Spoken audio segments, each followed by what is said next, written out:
تاقانەکانی کیمیایی بارانەکەی هەڵەبجەن و گرد بوونەتەوە و نیگەرانن لە حکوومەتی هەرێم کە تا ئێستا نەیتوانیوە پاداشتی خوێنی کەسوکاریان بداتەوە. تاقانەکان دەڵێن هەموو وەزارەتەکان فرامۆشیان کردوون و خزمەتگوزاری و دامەزرانەکان شمولی خۆیان و نەوەکانیان ناکات. ئێمە تاقانە ڕاستیەکانی کیمیابارانی هەڵەبجە 31 تاقانەیە. حکوومەتێک نەتوانێت سادەترین خزمەتمان پێ بکات و نەوەکانمان بنەوەی کەسوکاری شەهیدان نەزانێت دەبێت چ دڵسۆزیەکمان بۆ ئەم خاک و نیشتیمانە هەبێت. ئێمە سەردان و داواکاریمان ئاراستەی زۆر لایەن و بەرپرسی حکومی و حزبی کردووە بۆ چارەسەرکردنی کێشە و داواکاریەکانمان.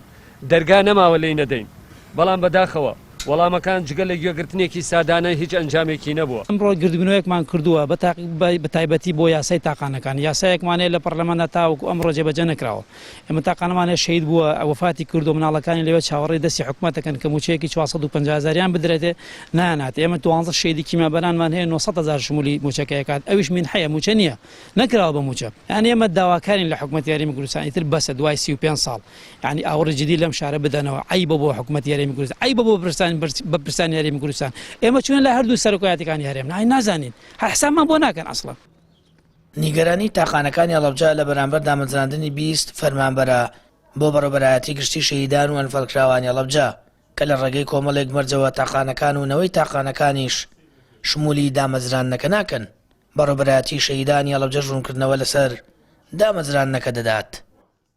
ئێمە کێشەیەکەیە کە ببوورە لەم بابەتای ئێسێمە کێشێکمان دروست بووە، کێشەی تەمەنە دەوتێ 35 ساڵ دیاریکراوە بۆ تەمەن.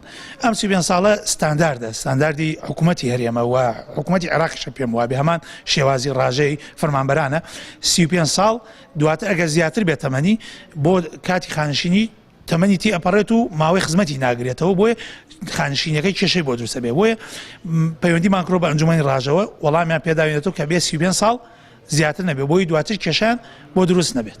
تاقانەکان لە بەیاننامەیەکیاندا ڕایانگەیاندووە ئەوان تەواو نیگەران بوون لە خەمساردی و پژوهێخستنیان لەلایەن ئەنجومەنی وەزیرانەوە، بۆیە هیوادارن حکوومەت و حیزبە دەسەڵاتدارەکان چیتر مزایەدە بە خوێنی شەهیدەکانیانەوە نەکات، چونکە لە بەشێکی زۆری سێکتەرەکانی ژیانیان پشتگوێ خراون و ئاوڕیان لێ نادرێتەوە.